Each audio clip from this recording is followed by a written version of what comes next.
Welcome to the Extra Mile podcast for bar exam takers. My name is Jackson Mummy, and each week we'll be bringing you updated information about the bar exam and what you need to do in order to make the next bar exam your last bar exam. Ready to get started? Let's jump to it. Hey, everybody, welcome. Today is February 1st. Are you kidding me? I think that means we've got 21 days until the bar exam. Oh my gosh, that's just crazy stuff. But we are glad that you're here. And we've got our full panel today. We got the gang all here. June, welcome. Glad to see you. We've got Brianna here, and we've got Amanda here, and we've got Judge Dawson here. And so we got a bunch of stuff to get over. And if you're with us live, great. If you are watching on replay, we're glad to have you there. And if you're listening or watching the podcast again, glad to have you with us. Let me just start by saying 20 days out, what does that feel like? I'll jump to you, Amanda. You're probably the most recent person to go through this. What does 21 days feel like before the bar exam? It feels really real. Now is the time. And still, I think we have that approach of it's inevitable now. There's no turning back. If you're a February taker, it seems to be fast approaching inevitable. But I do remember being here February 1st and not quite into review and nervous I hadn't taken my first practice exam. So I would say I had so much learning in like the next 14 days, which on the other side now, it's easy to say this is actually quite the exciting time because a lot of ground can be made in these next. I say 14 days because I always say people can maybe wind down a little at the end, right? But these next 14 days are a lot of ground can be made. Yeah, I totally agree. This is when we see big gains and big improvement. Brianna, what's it feel like on this side of the table now with 20 days to go? Good question. I'm starting to see a lot of the students dive into, they're done with that review section or they're just not getting into that review section. I'm seeing some students already starting to take some practice exams. I'm hearing a little fatigue in their voice. I'm hearing a little apprehension. I hear a couple people who get really thrilled with what they're doing and practicing that intuition. So it's all over the board, but I can say the one thing that I'm hearing a lot is that it's the ever looming exam that is coming closer and closer, and you can hear it in everybody's voices. Yeah, But fighting times. yeah, fun times. So anyway, so we're going to dig into a lot of student questions today. June, let me start with you, just kick off a little bit. Let me just ask this question. I know there are people that haven't been on group coaching calls yet. Is it too late for them to join those calls? No, and they're free to anybody that is registered a registered student. And you really can't emphasize this enough. Need to be on at least one group coaching call. You can join one, you can join them all. You do not have to pre-register. You just hop on at the time of the call and you're magically in the call. But I think it's super important to not self-isolate right now. And it's really hard on your friends and family because they don't get it. And you're not going to get probably the empathy and support you need right now, but you will from your peers and you will from our all of us have been through the bar exam a couple of times now, and they're very good. And just from what I hear from students, hearing other students and what they're going through and knowing you're not alone is helpful. Okay. Just hearing it, we learn how other people through osmosis and to feel like we're not the only ones that are struggling can be very helpful. So I recommend getting on a group coaching call. And it's funny, everybody will tell me, oh, June, I didn't expect to talk tonight. And then they'll start talking and it just all comes out. And it's a really safe place. None of the coaching calls are recorded. It is a safe place for you to come and talk and know that you're in good company because all the other students are probably going through very close to the same struggle you are. That we give a lot of tools and tips on how to keep your head together, how to study. Brianna, Tracy, and Amanda are all attorneys. Tracy's a judge. And so the experience there is just huge as far as actually what you go through sitting through the bar and being successful. My calls were set on mindset and just making sure that your anxiety isn't. And Bobka is also a licensed attorney in Georgia. So again, come to all the calls, come to one, come to two. It's very important that you do join, even if you haven't joined. And Yeah. everybody's scared. It's easy. It's so much fun. And we laugh a lot. We have some fun. We jump. And it's really nice just to, I think, break away from your studies for just a little bit and know that you're with friends that are going through what you're going through. All right. Okay, good. Thank you very much. Couple of just brief announcements before we get to questions. I want to remind everybody that we have scheduled our next live boot camp. It is here in Denver, Colorado, and we will be doing that May 19th and 20th, I believe are the dates. You can register now with just a $250 deposit. This is an opportunity to learn how to photo read, and then to mind map and to apply all of those skills for essay writing, performance tests, MBEs. Tracy's going to be with us as well. And so we're really looking forward to that. June will be here to do her mindset coaching. I will be training in photo reading. I am a certified photo reading instructor, and I've been doing this for a long time. These are fabulous opportunities, and we limit this one to only 15 students. First come, first serve, and you should hop on there, and the deposit is fully refundable if for some reason you can't end up going. So this is a chance to reserve your seat, and the fee will include everything except your travel and lodging. So there you go. And we hope that you will join us for boot camp. It should be fun. Two other things I want to just talk about at this stage of the preparation. We've got 21 days to go today as we're talking. One question I get a lot of, is it too late or is there a value to doing the personal writing workshop? Brianna, we've got you doing those writing workshops right now, and so I'm going to bring you in here in a minute, but I want to just emphasize that I think this is actually a great time to do the writing workshop because it's an opportunity to get eyes on your writing from a mechanical organizational standpoint.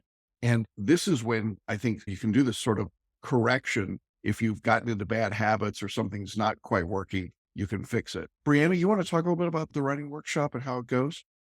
Yeah, absolutely. So if you do choose to schedule a personal writing workshop with me, it consists of 2 calls. Both calls are going to be 30 minutes. During the first call, we will talk about any specific questions you have with regards to your essay writing. We'll talk a little bit about the mechanics of essay writing, and then I will assign you an actual essay to write for me. And then you will submit that essay to me. And then on the following call, we will dissect it and really hone in on some of the key mistakes you might be making.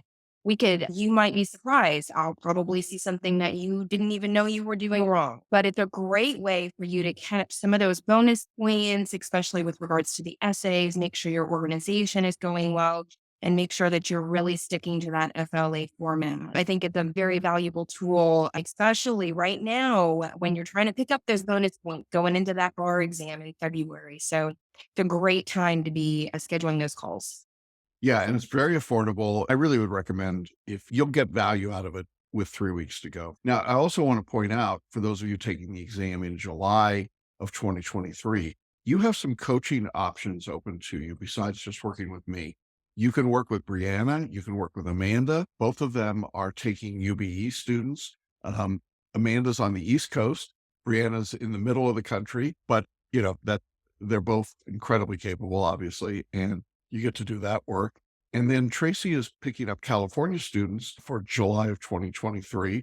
And so you've got a bunch of options there. So if you're sick of hearing my voice, this is your opportunity to work with these 3 very talented coaches and get a couple of extra calls actually in terms of working with me. So those links are there. I want to encourage you to do that. Amanda, it's not too early for somebody to start coaching up for July, is it? I don't think so. And in fact, I think it's great to start early because you're building great habits instead of going in there and, oh, I'm going to try a few things my way, which may or may not work out for you. And then you might realize halfway down, oof, I've been practicing this not to the best of my ability. And you actually can get a little more out of your practice if you start coaching earlier. And that's what happened to me. I recognized right away that I was not going to get through this on my own. And I was like, I don't have the capacity to struggle through this, right? I need someone to guide me. So I took one practice essay and then I was signed up for coaching, which is why I'm back doing it because it helped me. Yeah. And I'll just tell you that Amanda, Brianna, and Tracy are all very talented. They can teach you what you need to do to improve your written work. I do supervise and watch that work, and the conferences, we record them. So I'm very much involved, but I just it gives us a chance. And as we've expanded, it's really become a necessity to have these talented coaches with us. So I'm very appreciative of that. So the last thing I want to just say in terms of what people could be thinking about right now at the end in terms of coaching is June's Calming the Chaos. This is a 4-session individual work with June on mindset. Incredibly valuable. I know Amanda went through it when she was a student. And June, you want to say anything about that course? I actually got this question a couple days ago asking, was it too late to sign up for February if you are sitting for the bar? No, it is the perfect time. It's 4 30-minute calls. I've cleared my schedule. I can get you in before the exam and 4 calls. Oh, June, what's that gonna do? We can work magic. We can really turn it around for you to feel confident and walk in there feeling at peace and confident and successful and being successful on this bar exam. Amanda went through coaching with me. Amanda, you want to say anything about what it was like to work and do the coaching with me? Yeah, I guess I do have something to say on that point for people who think it's too late. And I don't even know if you know this, June, but I know I didn't use all my calls. And so you don't need them all. You just need a few. And it wasn't that June didn't have time. It was simply that I was like, the few calls we had, you got me in the right mindset and you gave me a few things to do and I was all set. So it was well worth it, even though I didn't use them all. So even if you think you might be someone that might just benefit from a few one-on-ones like you could be, and that's exactly what happened to me. So if I could sign up now, right, and I thought that mindset was something that was going to get in my way, then I would definitely do it. And there is still time to get in the right mindset. In fact, I think now more than ever, students might be feeling I was in the right mindset and maybe something has come up. Maybe there is a family emergency and you're feeling guilt for going forward to take the bar exam, or you have many competing important things going on. Whatever's coming up for you, this is a good time to let your mind work for you instead of against you. So, yeah. And one thing we do, because like Amanda, like she said, she didn't use all 4. She got in a really great place, but she also was open to the process, which was really helpful. And so what I also do for students is if you're feeling really good, we keep one of the calls, we call it the emergency call. And the evening, not at midnight, before the exam, if you need to talk to somebody, I'm here. I'm here. Okay. If afterwards you want to just decompress a bit and you have a call, I'm here.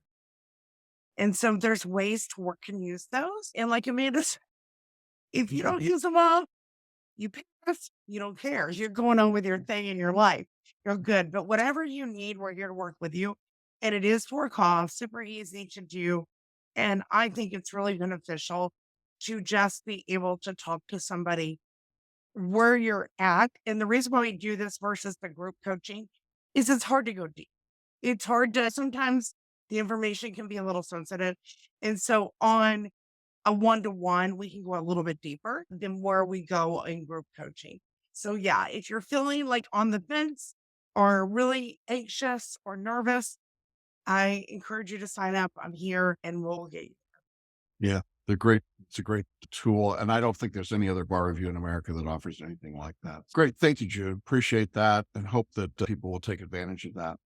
Final thing that I want to just say is this is the time, starting February 1st, when people start asking me about predictions. And as I said, I do a preview video for every jurisdiction. I will be doing those, recording those over the next week or so. I'll post them up in the course. These previews really are also a look back at the last exam, what was tested, give you my sense of what I think is the trend lines for topics and things that are going on in the exam. So be watching for that. They will be coming. I'm starting to record those now, and then we'll get them out and to you. A lot of things going on. I wanted to talk about, and all the coaches get the questions that come in. And so coaches, I'm just going to tell you, I'm going to group a couple of these together. We got a lot of questions this week about BarMaps and mind mapping and that product and how does it work and is it valuable? I want to start with an overview. First of all, let me just explain what BarMaps is and then how I think it gets used, and then I'll flip it over to you guys. BarMaps is really made up of 3 different products together. The first is that we have created mind maps for every topic on your bar exam, multi-state and your state exam, and sub mind maps in some cases as well. These mind maps you can print out, you can modify them using a piece of software called mindmeister.com. You can use them and draw your own, but it's a time saver, and it's a huge time saver. So that's one component. Second component is that we took all the video lectures and we broke them out so that you could find specific information and topics within the video lectures. So again, huge time saver because you don't have enough time to go back and listen to 8 hours of property, although I am regaling and fascinating, no doubt. But 8 hours of property, again, you don't want to do that. So you want to find the specific piece and jump to it, and you can do that with BarMaps. And then the third thing is that if you think it would be helpful to listen to that lecture again, and it probably would, we have what we call a fast finish audio, which is the audio soundtrack with just we've taken out the gaps, the air gaps. And so it runs very fast. And you play that at night while you're sleeping, for example, or while you're driving the car or doing work around the house, whatever it might be, at the gym. And it's a chance for additional review. Now, having said all of that, the purpose of BarMaps is right now to be used. This is the time to use BarMaps. This is when you can begin to put some oomph into your study by getting that additional boost of the materials, knowing how to dive in a little deeper, being able to review them faster. So I encourage BarMaps at this particular point in time. Now, we got some questions about, can you pay for it in installments? No, it's priced pretty affordably, and it includes your multi-state and your state. So all you got to do is jump into the upgrade of the course. Jude can probably put the link up here as well.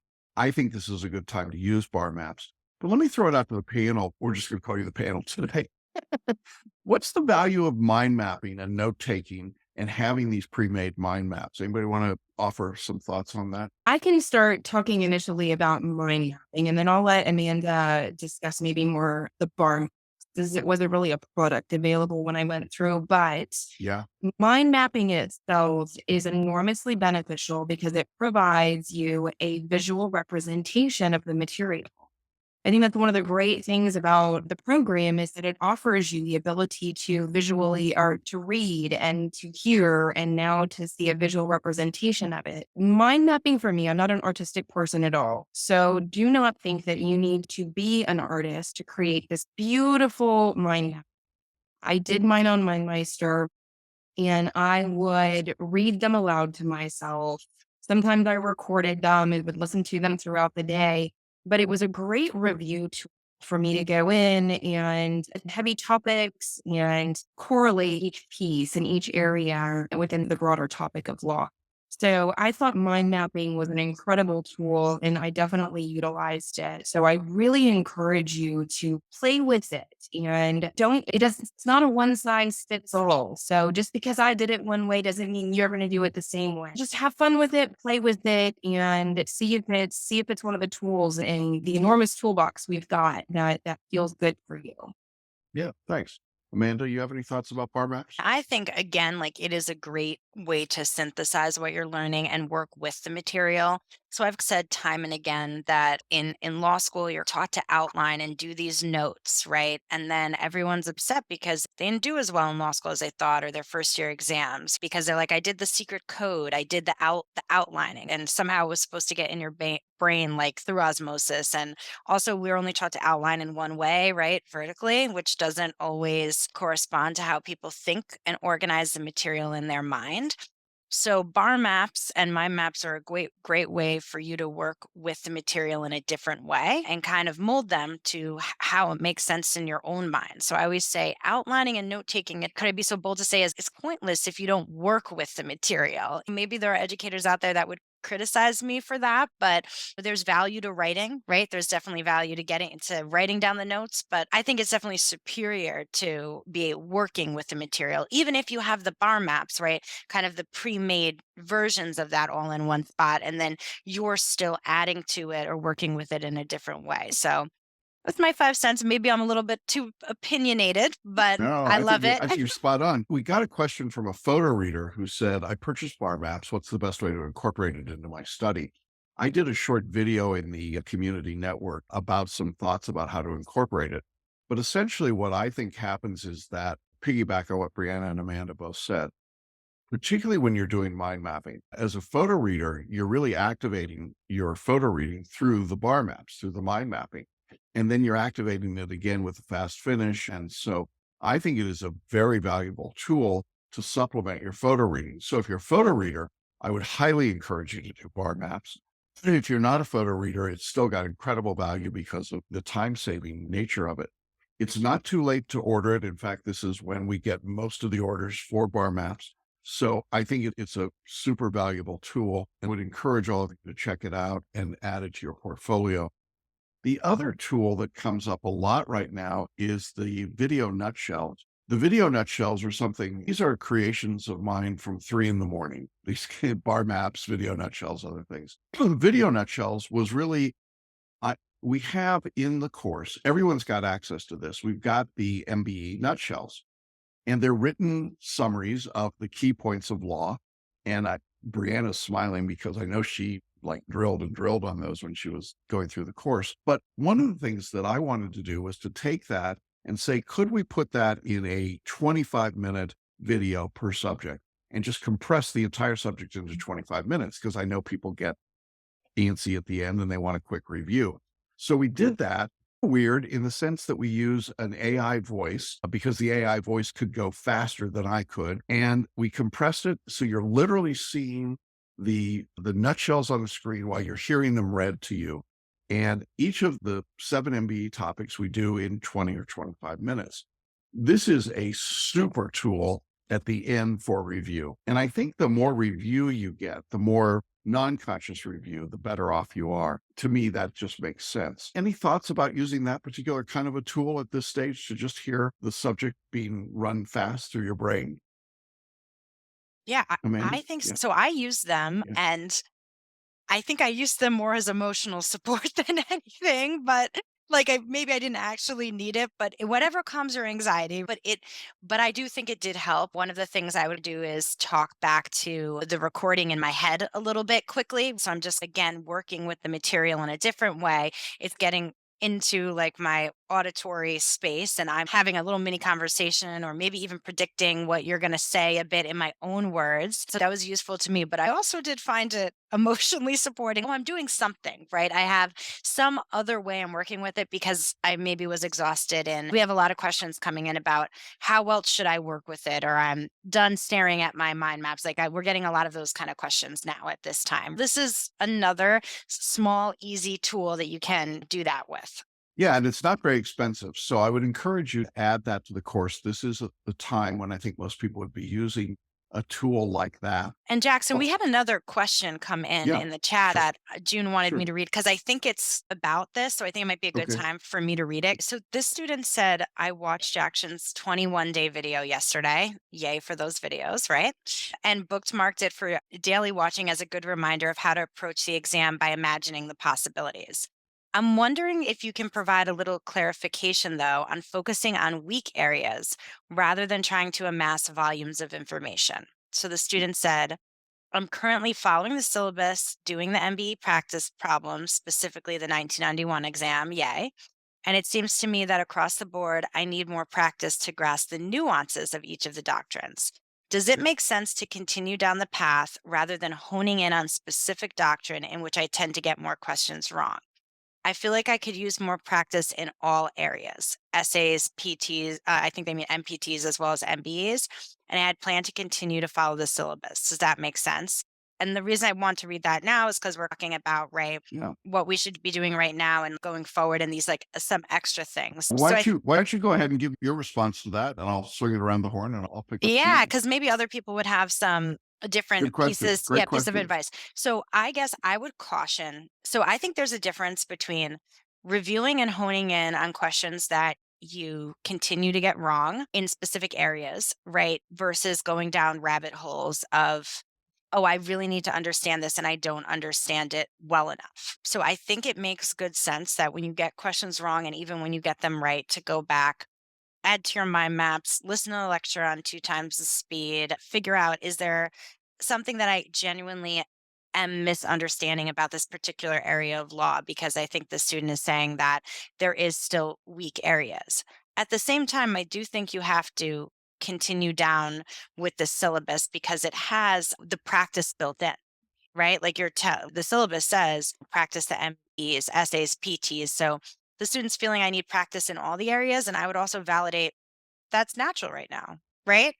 Like you still have to take a few more practice tests. It would be natural to feel like you need more practice, like you're not ready to take the bar exam just yet, right? You're almost there. So you would need more practice. So I guess I would caution against really feeling like I have a weak area and diving too deep versus doing the review, figuring out where you got it wrong and integrating that knowledge and moving on. Yeah, I think that's a good response. Brianna, what's your take on that? I love everything that Amanda just said. I also would caution you, don't go back at this time and listen to full length lectures unless you have something like BarMaps that you can go in and really identify the specific area. I really encourage everyone to not move backwards. Now, I like what she's saying about if it's one area, one specific question, one essay question, there's a nuance you're not understanding. I encourage you to go into maybe the PDFs outline and do a control find and search for that specific area and only deep dive in that specific paragraph. And if it doesn't help you really comprehend the weakness you feel like you had with the question, then I think you need to move on. Let me add one thing about the control find because it's such a great tool. You can go to the trainer books, the PDFs or the digital copies of the trainer books, which are the question books.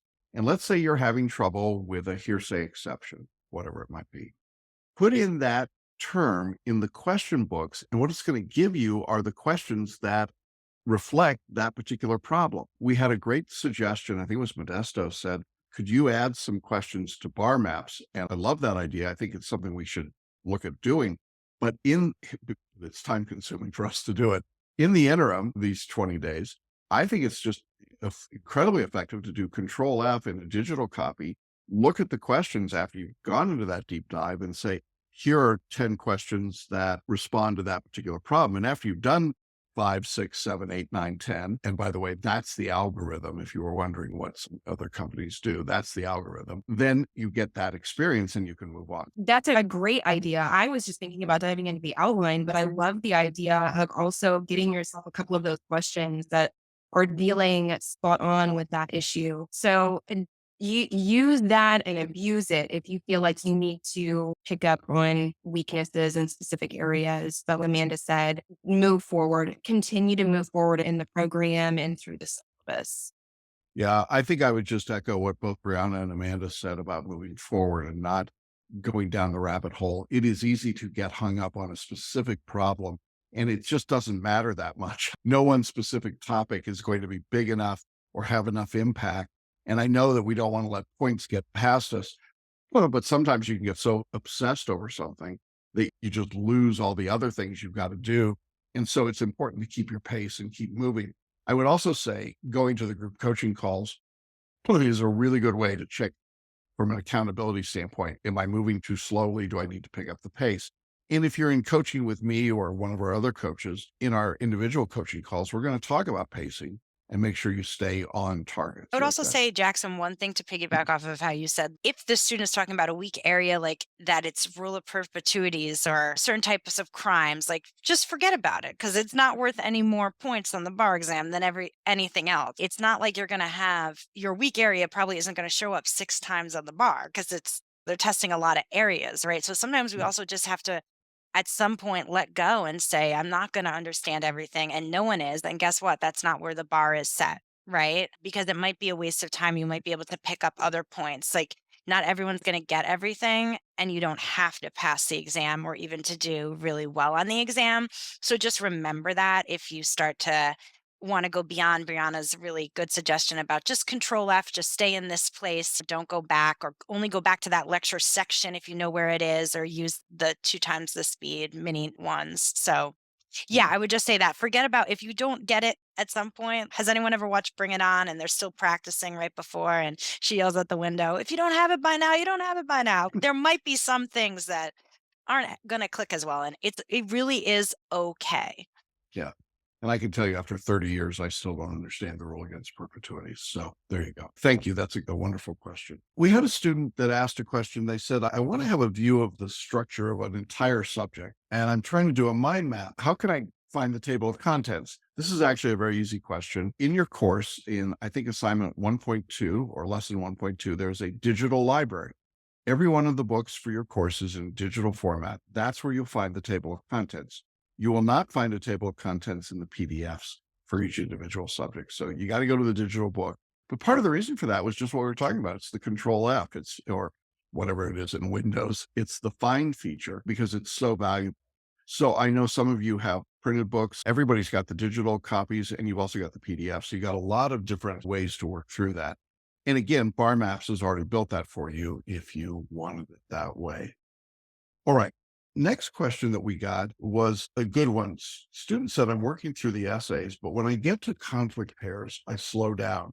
I feel like if I rush, I'm going to lose my organization and end up all over the place. And so I'm working on that.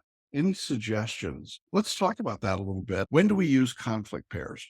And I'll give you my thoughts and then I'll turn it over to the panel. I think conflict pairs are training wheels. You use them when you are stuck and you just can't figure out what the problem is.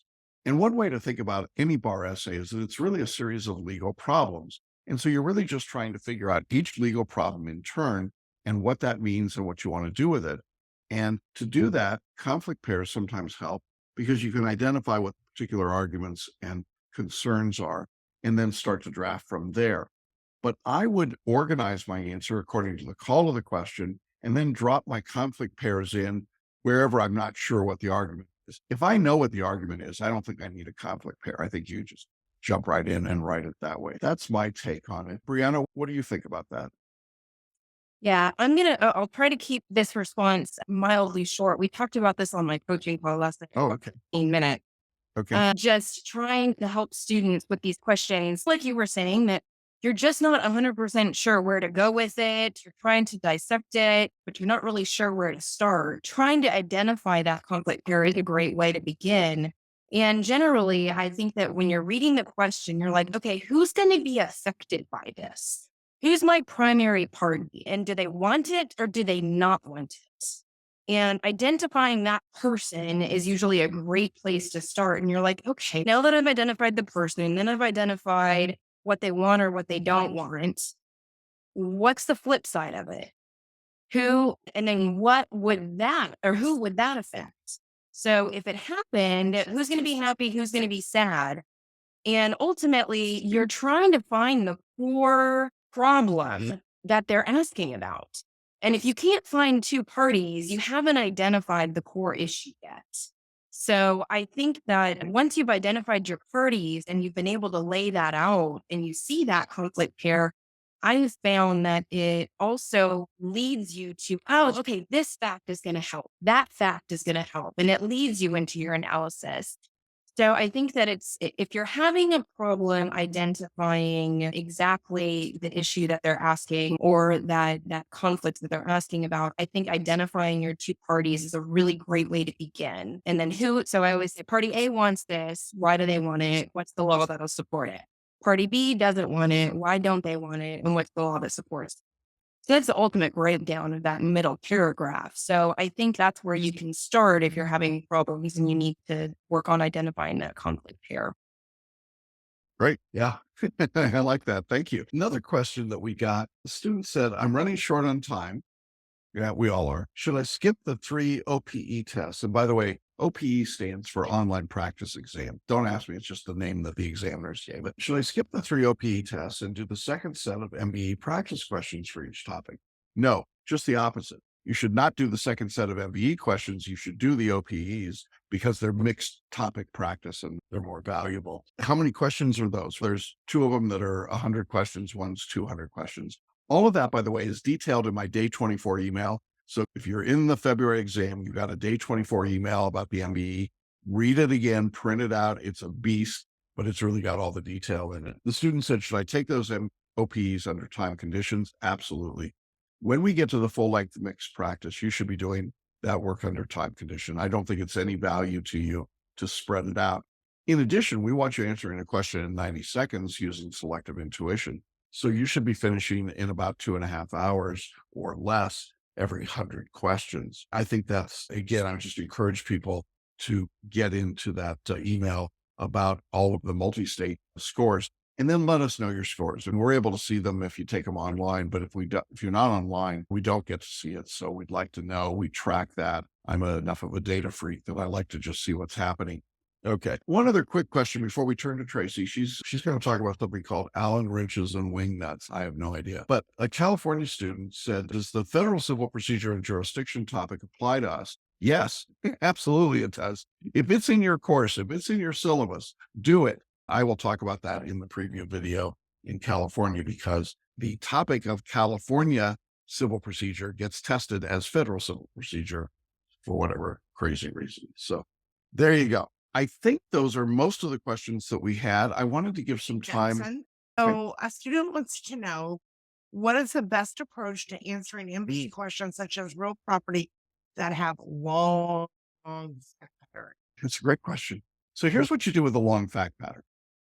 First, you start by reading the actual question stem because that gives you a focus before you get into the long fact pattern. Then you read the fact pattern and you come back to the question stem. And then, and this is the key, preview your answer before you look at the 4 answer choices. Because when you look at the 4 answer choices, you're going to get confused and distracted. So before you ever get there, so you've started with the stem, you've gone back to the fact pattern, now you end up at the stem, now you preview what you think your answer should be and why, and then you look for the answer choice that most closely matches that. And if you want to see actual practical examples of that, look at in your course the section where you do the 10 hardest MBE questions ever. And the question stem is just literally the question. In a case in an action brought by plaintiff against defendant, plaintiff will prevail because, or will prevail, or whatever it is. It's just the question before you get to the 4 answer choices. So that's my approach to long questions. But selective intuition, go back to that video. I don't remember what the video number is, but it's early on in the course in the MBE module there, and it says optional, but it's really not. You got to watch that selective intuition video. Thoughts, Brianna, Amanda, about that before we jump over to Tracy? I found it incredibly helpful to do diagramming with real property questions as well. So you were dealing with an easement, doing a quick line and like an A on one side and B on the other. That diagramming I'm talking about. I'm not talking to no big pictures, but I thought that diagramming was extremely helpful for me to keep all of the facts straight and together because they can be extremely daunting going into. And sometimes just having a game plan of what you're going to draw there for each question makes it a little more fun instead of just throwing in fact pattern and this question and just picking an answer. I think that's all great advice. I would also say that if long questions freak you out or cause your heart rate to go up or whatever, skip them and save them for the end. Like, again, you get no more points, just to remind people, for answering a long question correctly as a short question correctly. And just do it on your second pass when you feel like you have more time. I really tried to stick to the average of 90 seconds and remembering that I don't have a better chance of getting this right the longer I sit there and draw this thing out. Yeah, absolutely. Great. Just to add a quick note on that, if you get through that long fact pattern and you're not sure, instead of having to go back through and you're tight on time, pick an answer and move on. Yeah. The practical experience of this is just answer and move on. It's worth 1 point. That's all. All right. Great. Thank you all very much. Judge Dawson is back with us. And you're going to have to explain the title of this conversation. I think I know. Is this having something to do with building chairs? Is that what we're talking about today, Tracy? That's exactly it. A couple of weeks ago, I got some new kitchen chairs sent to me through Amazon, I think it was. And of course, they came in a box, and I was immediately freaking out because I knew there was going to be tools involved and I was going to have to try to put this thing together. So I went and got my huge tool box after I opened the box and saw, yes, in fact, everything was in pieces. And I opened up that toolbox and there was all this stuff in there and it was disorganized. And I knew that all of these things were for something, but I wasn't sure how or what to use or how to put these chairs together. So my next thought was to call my brother, who is Jackson, and say, will you please come put these chairs together for me? And he's trying to be a really good brother. So he said, sure. But he was really hoping in the meantime, I would figure it out. So attached to each of the chairs were these little bags. And I thought, this could be relevant, these little bags. And so I opened them up, and sure enough, there was an Allen wrench. There were some whatchamacallits, and there were some screws. And I thought, well, I bet if I focus on these little items, I will be able to put these chairs together. So this is by way of summarizing everything that your brilliant coaches have brought to you today. It's 21 days before the exam. You don't have time now to go through the entire toolbox and figure out what each of these tools is for and organize them so nicely and neatly. What you have time to do is find your Allen wrenches, your screws, and your thingamajigs, the rule against perpetuities that maybe you don't understand, but you know that it fits in real property questions. Okay. So here's what I think you should do. I think your BarMaps, if you don't have them, you need to get them. And you need to look at those and you need to study those. Those are like I think these are the screws because these are the things that hold everything together. Your BarMaps, your photo reading, you still have time to take those classes and to get those materials. But that is the basic screw that's going to hold these kitchen chairs together. Your coaching, your video nutshells for the MBE, the fact that you're on this hour instead of studying is a helpful hour. Being with one of us individually is very valuable. And those video nutshells, what I would do with those is put them by my head when I'm going to bed for 25 minutes and just let it play. Even if you fall asleep, your brain is taking it in. In the morning when you're getting ready for work or you're getting ready to take your shower, put them on. And while you're brushing your teeth and you're doing things, just play them. Just play them. Just play them. Just get them in. The third thing I think is probably the Allen wrench, and that's to practice. This is the time to practice. Practice taking the MBE questions, practice your writing skills, take a lot of these questions, practice summarizing quickly the facts that matter. Not everything in the toolbox, the things that matter. Practice that. As Brianna was saying, do little maps, figure out who's A, who's B, who's the conflict. Really calm that down so that you're not spending minutes and minutes writing facts that don't matter, writing law that, doesn't matter. Instead, you're practicing how to show the bar examiners that you know it. And then the fourth thing is putting it all together, which I call getting your head right. Getting your head right. Get in with June. Calm the chaos. Get in with your personal coaches. Ask them questions. Send questions to Jackson. He's very patient and he will answer them for you. I'll answer them. Brianna will answer them. Amanda will answer them. June will answer them. All your coaches. But now's the time to put it all together and realize what you need out of that toolbox and what you need to set aside at this point. And I'm sitting on one of my kitchen chairs. That's awesome. And thank God I didn't have to build them. I think this is a great analogy, Tracy, how people get overwhelmed, right? And it just becomes too much. And then they shut down and they think I can't do anything. And that's just not the case. As we wrap up today, that 21 days is a very long time still. And I know that everybody that's been through this process before has that awareness. But at this moment, it feels like, oh my gosh, the test is today. It is not. And in 21 days, you will be so tired of getting my emails, of seeing my videos, of hearing all these things. It's day by day. And so you just want to be methodical about the work you're doing. And here's the key. I'm pretty sure, Tracy, you followed the directions, didn't you? You actually looked at that thing. You did what, most men won't do, which is, directions? I don't need directions. But you probably looked at them because I know you well enough to know you would. if people will just follow the directions, they'll be okay. I'm always amused about, I send out that day 24 email about the MBE. I've done it for years and years. It's revised every year, but I've done it for years. And then people ask me questions that are answered in that email, right? Just read the email. Just follow the directions and life will go better for you. You've It's got a all lot right of time. here. It's All all right right here. back. Back. That's it. Cool. Thank you very much. I appreciate that. I think that's great advice and a great way to think about it. We'll just go around the horn here. Final comments for this week coming up. What should this week look like for people as we go forward? Jude, let me start with you. What do you think this week should be like? Make your bed. Okay. Every morning for the next 21 days, I want you to make your bed because right now it can feel like everything's out of control. So again, like Tracy said, we think the problem is bigger than it actually is if we just really look at it step by step. And that causes anxiety.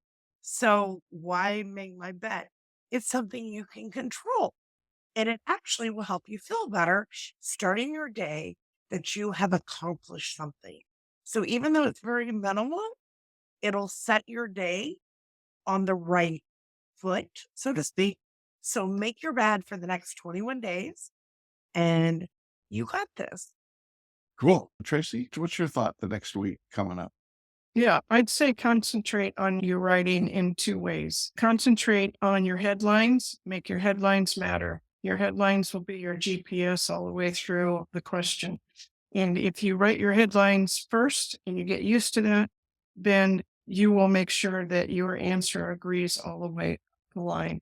And then work on synthesizing the facts. The essays that I'm looking at, things that I'm seeing are way overblown in the facts, and then there's not enough time to talk about the law and the application. Don't assume that everyone knows the facts, but just work on that. So if you can get the headlines down, you can get the facts down, you're instantly going to slow down, you're going to breathe, you're going to be led right through your answer. So that's what I would suggest this week. Great. Thank you. Amanda, what's your thoughts for the week coming up? I'll give a little bit of a different thought that I gave my group coaching people because we've had a lot of study like tip pointers here. I want everyone to make a list of all the people who will be worse off if you pass the bar exam. So to relieve you from your guilt of putting everything aside or putting most things aside, and I bet you'll find that nobody is on that list, and then make a list of all the people who will be better off if you pass the bar exam. So it's not a selfish endeavor you are on. There are clients that need you. There are bar people that need you, right? We need you as a member of the bar. So I challenge everyone to make that list and realize that like it is okay to prioritize yourself in this moment, because prioritizing yourself is prioritizing everyone on that list of all the people who will be better off if you are a member of the bar. Oh man, such wisdom. I'm glad you're a member of the bar, man. Brianna, that's a tough one to follow. I know. I guess the one thing, I'll give you an analogy that really also describes what Amanda's talking about, and it's about filling your vase. It is, if you feel like you're on this selfish path right now and you're having to either ignore loved ones or not pay as much attention to loved ones or employers, just remember that now is the time to fill your vase. And if you fill your vase now and take care of yourself and make yourself a priority, eventually that vase is going to overfill.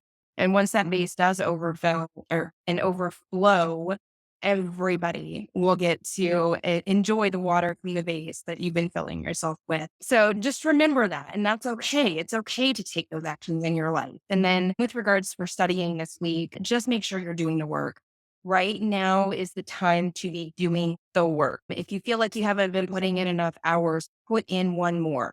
If you feel like one more minute, one more second, one more hour, if you can put in one more this week, it's going to put you that much further ahead than everybody else taking the exam that's going after the exact same goal and dream you're going after. Try to stay focused. And Jackson said, follow your instructions. He has given you the email that tells you exactly what you need to be doing right now.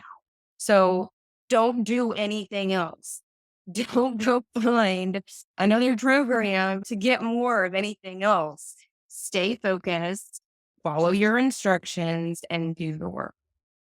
Yeah, thanks. The wisdom on this panel, I thank you all. This is so much fun. This is great to get this kind of insight and input, and I really appreciate it. I'm so glad, and it's great to see so many of you on the call today. I hope that it's been useful for you. For those of you watching on replay, hope you found it useful as well. We will be back next Wednesday, continuing our inexorable march towards the bar exam. Again, encourage you, use the right tools, take advantage of the tools if you're in our course. If you're not in our course, there's lots of resources that we offer that are available to you, even if you're not a registered Celebration Bar Review student. We really want to change the face of the bar. That is why we are doing the work we do. It's why these people do the work that they do. And I'm very grateful for all of you. With that, I think I'm going to sign off. We'll see you. I am going to sign off. We're going to see you next Wednesday. Have a great study week. As everyone said here today, this is the week. Put your foot down, really do the work. This is when you're going to see big improvements. And we will see you again next week. Bye-bye, everybody. Take care.